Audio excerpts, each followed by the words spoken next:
Well, hello everybody, and welcome back to another episode of Soul Care Nomad. My name is Matthew Wilbakes, and I'm here with my good friend and mentor, John Okanaga. I can call you John now because this is after graduation. Yep. I'm finally done. Yep, you know the rules. What's the rule? After I graduate, you are no longer Dr. O. You are John. I'm just John. I love it. My journey has been crazy. Yes. It's been a fun time here at Southwestern, but this is unfortunately the end, possibly for now, maybe future endeavors later. I always like keeping John on his toes, just to throw him a bone. I was like, maybe doctoral work, but not right now.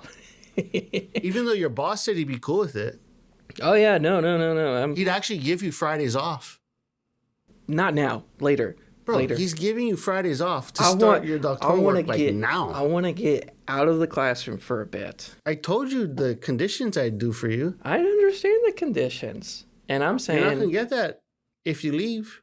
Understandably. You won't come back to those conditions. I'll come back later. Dang it. You're ruining my recruiting record.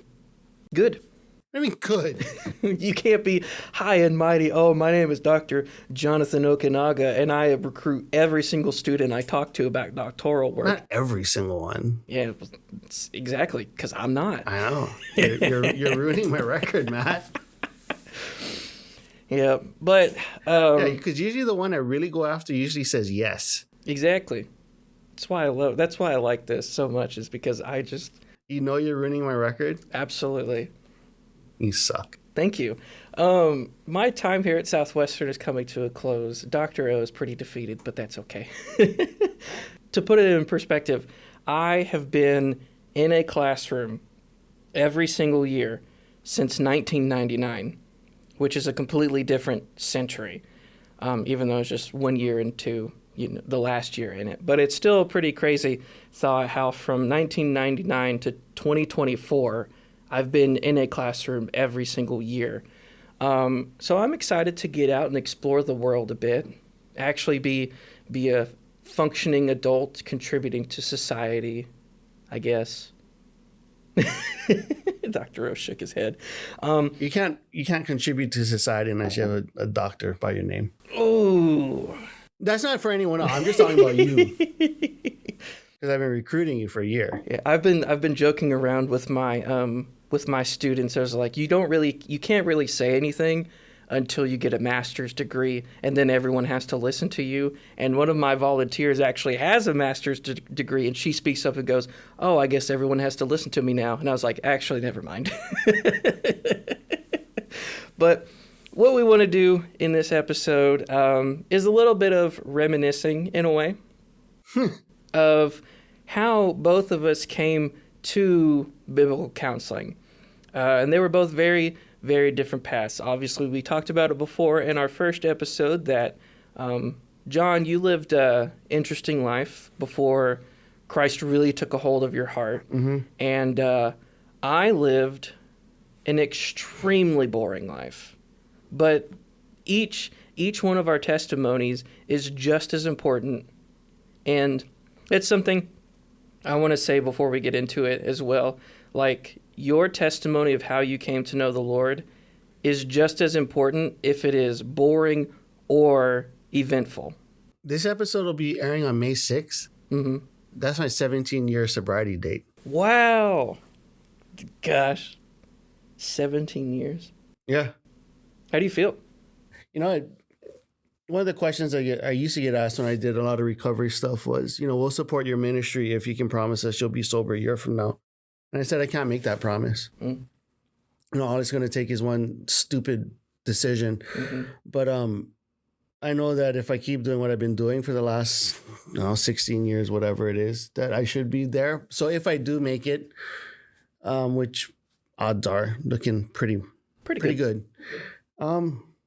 Grateful. Mm. Super grateful. Blessed. Yeah.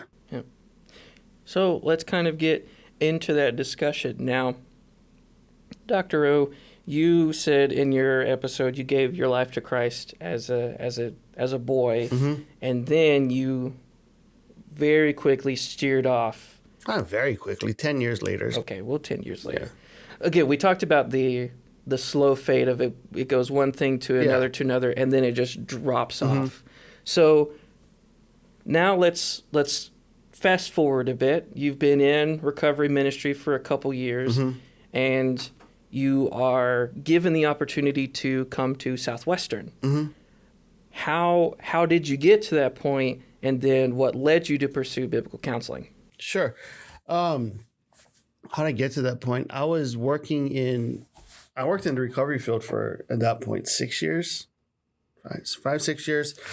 I was really good at what, I did. I worked at the premier Christian rehab center in America for a while. First as a regular employee, and then the crash of '08 happened, and then they fired me because I was the lowest man on the totem pole. And actually, that was probably the greatest thing that ever happened to me. Because I went from just being a house manager, checking in meds, doing med counts and making sure guys were in bed and all that stuff, where I interned there, so I went from, driving guys to meetings and sitting outside in the car for meetings to actually sitting in treatment team meetings and sitting in counseling sessions with the clinical director. He kind of took me under his wing. So from a clinical perspective, I went from a nobody as a house manager who made a couple bucks to working for free. But, working for free gave me interning, exposed me to filing paperwork, how to do insurance stuff, how to work with clinicians on a clinical basis. Yeah. I mean, not many go from, and that's always been a prayer of mine. It was, I never asked God for money. I just prayed that God would open the right doors for me wherever I went, regardless of Hawaii, Cali, here in Texas, opening the right doors and connecting me with the right people. So in the clinical world in California, I mean, I was exposed to the best of the best in that sense. It's funny, just the other day, I called up Tim. I was like, hey, I might need you to write me a letter stating, my thousands of hours in the field and whatever. And he was like, yeah, no one can really hold a candle to your clinical training that you had. Yeah, I mean, I was leading groups in treatment center, like $30,000 a year, $30,000 a month treatment centers for a while. But, I had all that exposure in the clinical sense, and then kind of branched out on my own and I started running sober living homes, and that's where all my hours really were accumulated. It wasn't necessarily I did some, behind the desk, we called it next step training, but hours upon hours of just talking to guys, navigating their struggles with addiction, with substances. And so I ran a sober living homes for a bit. Then I got ordained as a recovery pastor. And then I opened up my own life coaching center. So that's, I was doing, I don't know, 6 to 8 hours of counseling every day and this was, I worked 6 days. It was my own business, and so I worked 6 days a week. So let's do them. Just in that 1 year alone. So 6, we'll go the low end, 6 per day. So just in that last year I was in California, like 1,900 hours of supervised training or supervised counseling. So I did a lot of that. And then my sister ran so this is a roundabout how I got here. So that's kind of my training in California. So I have over 7,000 hours in Cali, like easy. So I was joking with Dr. G the other day.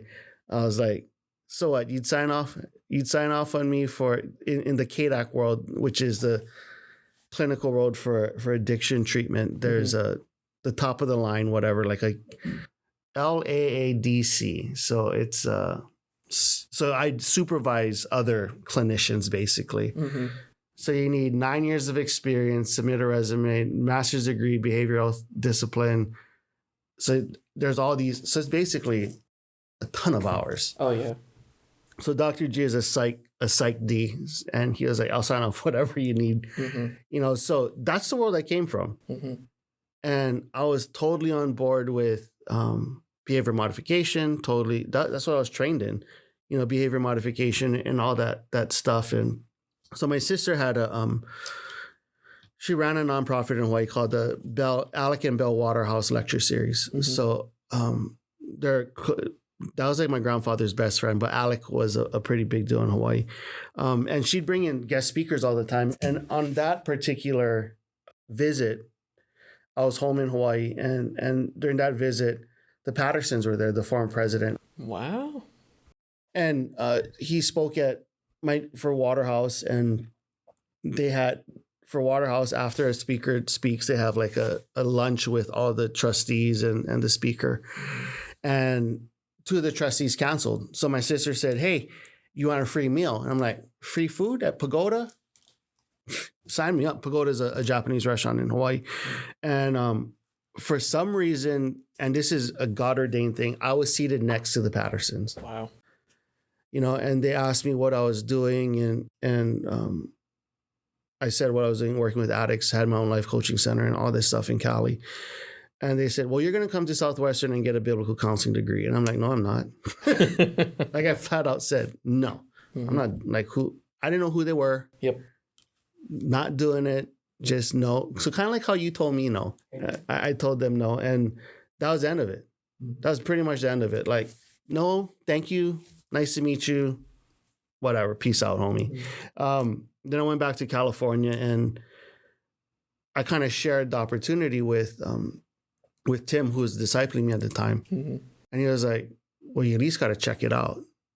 And I'm like, I want to check it out. Like, I don't go to, I'm good. I'm in California. It's, living large. Yeah. No. But, so I called him up. I was like, you know what? Out of respect, I'm going to go check it out. And I came here, August of 2013 when they had, I think it was a record of consecutive days over 100. It was like 90 something consecutive days over 100. Oh yeah. It was that summer that I came here, and I stayed at the Rack, not the Rack. I stayed at the Riley Center. I was walking to the Rack, and I remember this is when I was in shape, not fat, and so I was working on it. I walked from the Riley Center to the Rack, and I'm like, bro, this is hot. Like, why would I want to move here? Like, I'm doing this. Admissions took me on the admissions, whatever. Yep. I'm like, I don't want to live here. This isn't Hawaii. This is definitely not Cali, and it's definitely not Hawaii. Yep. Like, God, you're moving me farther from where I want to be. And you have the lunch with the professor, and my lunch with the professor was someone who wasn't even a professor yet. He was just finishing up his doctoral work. You want to guess who it was? Was it Dale Johnson? It was Dale Johnson. Heck yeah. So I had lunch with Dr. J at the student center, Naylor Student Center. And I remember asking Dr. Johnson a question. How much money can I make doing this? And he looked at me and he, Dr. J, he was like, well, we're fairly new in the field and nothing. And I was like, what? He was like, yeah, there's no jobs for you. Like a church will have to hire you. You can't be, you won't be licensed, all of this X, Y, and Z. And for some odd reason in the back of my head, I was like, sign me up. I had no idea what I was getting into. Yeah. But when he said there was no money because we're a new field, there's no jobs. If you come here, it's because God is calling you to ministry. And I was like, okay, sign me up. I mean, like, that is the most horrible recruiting pitch you can give someone. Yeah, it's definitely terrible. Horrible. Like, his marketing pitch was bad. But, I went to my Riley Center room that night. I was like, God, if this is where you want me to be, then I'll come. If this is where you want me to be, I'll come in and do this. And I came here and I argued with Babler, Johnson, and Catanzaro for 2.5 years. Yep. why can't I do this? Why can't I do that? And all these things. And those three men were absolutely patient with me. Mm-hmm. They stayed after class. Doctor, now that in retrospect, I have students who come up, and there's some I like who come up and talk to me. There's some I don't like. And I'm like, for those that I like who come up and ask me questions after class, it's an absolute joy. Yep. And I'm sure hoping that I was one that he liked. Because I picked his brain a ton. Yep. But he must like me because he was here a couple weeks ago and he borrowed my car. So obviously, maybe he likes me because I gave. Anyway, but that's how I got here. It wasn't because I was promised a lot of money or anything. And in fact, when it came time for PhD studies, my cohort, we were asked the first day in. What's the first day when you're introducing things? Syllabus day? Not syllabus day. Orientation. Oh, yeah. So doctoral orientation. I remember it was here in Price Hall, upstairs, second floor in the big building, in the big room that we no longer use. You know what I'm talking about? Yeah. Yeah. You've been here long enough. Yeah. It's the room that we use bow and arrows in. Yes. There's arrows in the wall. But anyway. Yep. And I remember the question was, how many of you want to be a professor? And I think in my cohort, there was 8 of us. Jonathan Williams was in my cohort as well, by the way. Okay, yeah. And there's 8 of us in that cohort. How many of you want to be a professor when you graduate? 7 hands went up. There's 1 hand that did not go up. Jonathan Williams. That was me. I want to be a professor. I'm crazy. I'm going to go back to California and make the big bucks. Mm-hmm. Like that was I'm being transparent. That was my plan. I'm going to get my PhD. And while I'm not licensed, I had not promises, but people had said, if you come back, we will let you run stuff. Yep. And that was the original goal. And obviously God had other plans. Mm-hmm. So that is my story of how I went from someone who could be pretty high up there in the clinical world for addictions. Mm-hmm. I mean, I have the hours, I have the education. You know, I so in California, you start with the KDAC, and I'd started my KDAC schooling. So I have all of that. I have the hours. People ask, why didn't you go that route? And I'm like, that's not where God wanted me. Mm-hmm. And in God's infinite wisdom, I'm here. Yep. And I love it. So there. Man, that's cool. That's cool. My story is obviously wildly different. I was a senior in high school, and it was March of my senior year, and I had no idea where I was going to college. Granted, I was graduating at the end of May in the spring of 2014. So I should have had an idea of where I was going to college, probably at the beginning of my senior year, and I just didn't. I've always been lazy. I've always been a procrastinator. Dr. O, you especially know about that part. Yeah, I was your TA when you didn't do your work. You're the Michael Crisp. Hey, failed 3 classes in the undergrad and still graduated, so anything's possible with Jesus. Matt would sit in the back row, and then he disappeared after like the 5th week. And then when he was in a master's, he's like, do you remember me? And at first I was like, no. And he was like, Dr. Chris class. I'm like, oh yeah, I failed you. Nope. It was the opposite. I didn't remember who you were. You remembered me. But anyways, so I don't know where I'm going to college.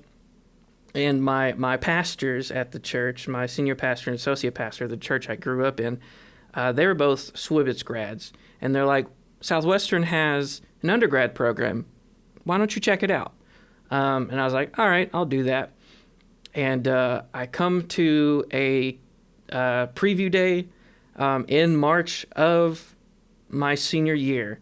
And within a couple hours, I had been to so many other campuses, so many other college tours, and they were fun because I got free stuff.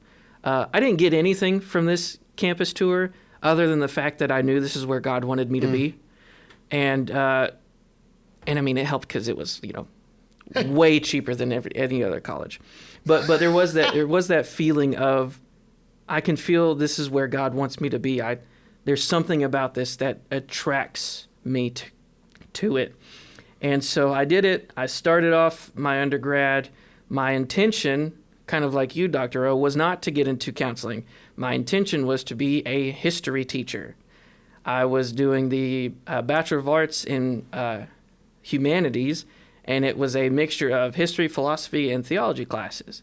So because we're at a seminary, you got to do theology classes. So I'm taking these classes, I'm learning these things, I'm failing classes, and then the second time I take them, I learn them, because sometimes I just learn slowly. But I eventually graduated, and by that time I had realized I don't want to be a teacher anymore. I love hanging out with students. I love volunteering in youth groups and youth ministries, and so that's where I think God is leading me. So I graduated and started throwing my resume out at churches and I got one reply, and it was, "We are not going to consider you for this position. Thank you for your interest." And I was like, well, at least they said no. I didn't get a response from any other church, and I had sent my resume out to maybe 10 plus churches across the country, just trying to find something. And I was, towards the end of my time, I was working at a boarding school, and I was working with a good friend I'd met here on campus, and then both of us eventually moved to this boarding school, and his name was Dayland Pearson. And Dayland was an incredible friend. He helped me get through so much. I remember we met each other working here at Southwestern's cafeteria, and I was telling him about just these issues because he was getting his master's in biblical counseling at the time. And I was working with him, and I was sitting down and I was talking about these struggles, and he goes, "Matt, I got to ask you this question. Do you really love God?" Mm. And at first I was just like, how could you say, "No, I think you're right"? And that was the first time I was ever confronted with biblical truth against my unbiblical thinking. And it really hit hard, because I realized my focus wasn't on the Lord. It was on, I'm struggling with this, and this, and I just don't see any relief. God was not a part of my struggle. God was not even an afterthought. It was more of just like, why am I going through all of this? Why am I struggling with all this? I'm supposed to be okay. And through Dayland, it was one of those things that I was confronted in my unbiblical thinking. And that did a lot. And so I graduate college. I'm working with Dayland at the boarding school, and it gets to a point where I'm struggling again, and he's just like, "Look, why don't you and I meet once a week? We'll just talk about Scripture, and we'll just because I want to help you as a friend." And he was already working at his church in the counseling ministry, but he's just like, "No, I just want to help you as a friend and a brother in Christ." And so I took him up on it. We met every week just for about an hour or so, and we met before I left to go to my classes. And that was the moment where I truly got a glimpse into his life, because he would tell me so much about how his struggles and how Scripture has helped him to get through this. And working with him, I saw him interact with his wife, with his kids, and it really showed me what a life looks like that has truly given itself to the Lord. I saw his love for his wife. I saw his care for his children, and I saw the way he cared for the students we worked with at the school. And that was like, that's the life I want. I want a life that is influenced by Scripture, because that wasn't the life I had. And so I told him that I was graduating and that I was considering doing master's work after about a year. And he was overjoyed. Like, it was really cool to actually see someone who wasn't my parents to be thrilled with the decision I made. And I didn't do it for him. I truly had felt that the Lord was calling me there.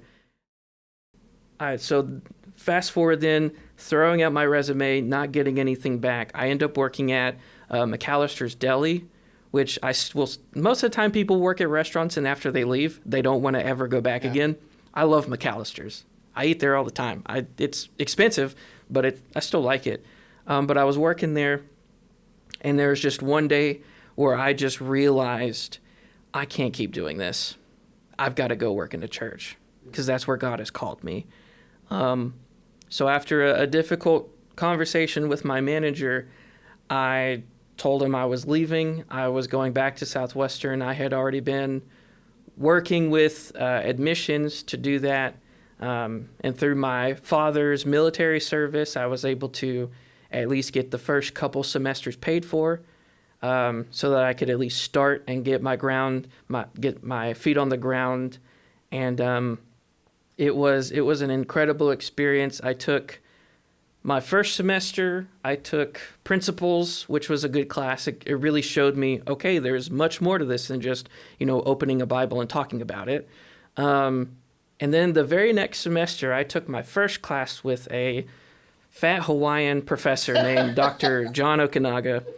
And he opened up his class early every time we met. And there were already a couple students that got there early to talk. And I was like, I'm a lonely guy. I got nothing else going on. I'll show up to class early.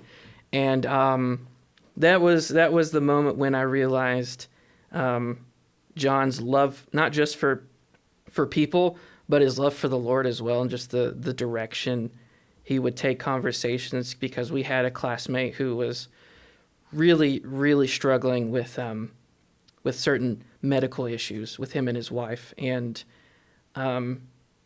not being present for all of those conversations, but being present for some of them, just showed that, here's a professor who cares about people, not just because it's his job, but because that's the burden that God has placed on his heart. And that spoke a lot to me. And that was one of the things that I realized, this is how I need to approach students as well. You know what's funny? Huh. He just texted me. That's so cool. He's over. I'm going to be moving closer to him, about like 45 minutes away from him. Are you serious? Yeah. You guys, he just messaged me like, thank you for the infertility, whatever. And he wants to talk from the male side. Yeah. So I said, I'll talk. But that's just hilarious that you brought that up, is he's texting me like right this minute. Yeah, that's super cool. And then that was a class where you learned to grow out a beard. No, Nope, that was the class. Was that the class? That was Emotions and Addictions. I shaved I still shave twice a week, but I hated facial hair. Hated it. I thought, because I had one student in high school tell me to shave because I looked bad, and that defined who I was for the next almost 10 years. But then in Emotions and Addictions, there was a class of you got to give up something. So I gave up social media, more than half the class did. Yeah. And I was like, I need to give up something else. And I was like, I need to make myself feel uncomfortable. So I gave up shaving, and you hated it. It was terrible. Because unfortunately I can't grow a full beard. I can just kind of get a nice little, coverage like the putting green on a golf course. I can't grow it out much farther than that. And it also grows pretty low on my neck. So I'd look down and I could just feel the hairs rubbing against each other. You hated that. Oh, every single discussion board was about how I hated not shaving. And what do you have now? I've got a beard. I was able to trim shave that area and then trim up the rest of my beard. I bought a trimmer. That was how much I liked it. And I've got, beard care products, and I just, keep up with it. And again, it's another way that John has changed my life. He introduced me to the wonders of facial hair secondhandedly. But now I'm moving on to Pittsburgh, Texas. It's where I will be at First Baptist Church over there. So, and it's crazy that it's here, but I know this wasn't a super deep biblical dive like some of our other episodes were, but this is just our stories and our journeys. Yeah. Because I hadn't heard a a lot of the stuff that you talked about. It was more of just like you were in California and then you were in Texas. It was never that how you got here. Well, the how was couldn't talk about it for a few years. Understandably. But I guess part of it is if you're interested in doing biblical counseling, the answer to if Dr. Johnson was to answer that question today, it wouldn't be the same. Yeah. Okay, more and more churches are hiring us. We have like our Soul Care Network where we're trying to help place people with jobs or opportunities to counsel. And the nice thing is for me, my job isn't counseling pastor. It's youth minister. Mm-hmm. And one of the reasons I didn't say this, so I'll say it really quickly. One of the reasons why I decided to pursue the Master of Arts in Biblical Counseling degree is because it's a practical degree. I did my undergrad at Southwestern. I got the base level theology classes. When it comes to application, I am dog doo-doo. I mean, you've read my case reports. I'm not very good at the practical advice. And that's one of the things I needed training on, and that's one of the things I recognized. If I'm going to help students, I need the best education I could get. You've never told me how much that early class meant to you. Oh, yeah. You've never mentioned that to me. Mm-mm. It really meant that much to you? Oh, yeah. For real? Yeah. Just me? But I do that. I just show up all the time to talk to students. Why is that such a big deal? For me, it showed, because that was, at that point, I was working in a church. I got my first youth ministry position. My friend Tim and his wife had moved out west, and I didn't really have community because the guy I was rooming with over in Carroll Park, we had such different schedules. I think we had maybe had like 3 conversations that lasted more than 10 minutes. Like, we were just 2 different people. So I didn't have community. And so just showing up early to those classes, that was something I didn't have. Yeah. I didn't have someone else to talk to, really. I didn't, because I'm just not an outgoing guy. It's just weird mental block where it's hard for me to start conversations with people sometimes, unless I know you. So like talking with strangers and stuff, it's just weird. I don't know what it is. So just going in there and then just having that time where you would just, not be Dr. O, you would just be John. Yeah. That, again, we've kind of talked about this before, but your professors are people. Your pastors are people. They're not titles. Yeah. And when you get to know the person behind the name, that does so much. So that's why, I'm so grateful for Dayland spending that time with me. That's why I'm so grateful for you for spending that time with me. It's just when you get to see people behind a name or a designation, that opens up so many opportunities, so many avenues. Okay. Yeah. All right. So that's it. No big theological deep dive, and that's okay. This is just two bros just talking it out. So thank you so much for... do you have anything else to add, Dr. O? Nope. Great. So thank you so much for listening to Soul Care Nomad. All our stuff is in the description. And if you just ever need someone to, talk to or anything like that, our email is down there. We love to connect to you, especially if you have any other further questions. You can email soulcarenomad@gmail.com, and I will forward it to Dr. O's email so that he can recruit you and get his recruiting rates back up again. I don't just recruit anyone. That's true. So I'm not done recruiting you. I know. I still got to the 10th. Yeah, good luck with that. All right. Thank you so much for listening, and we will see y'all in the next episode. Bye. Bye, everybody.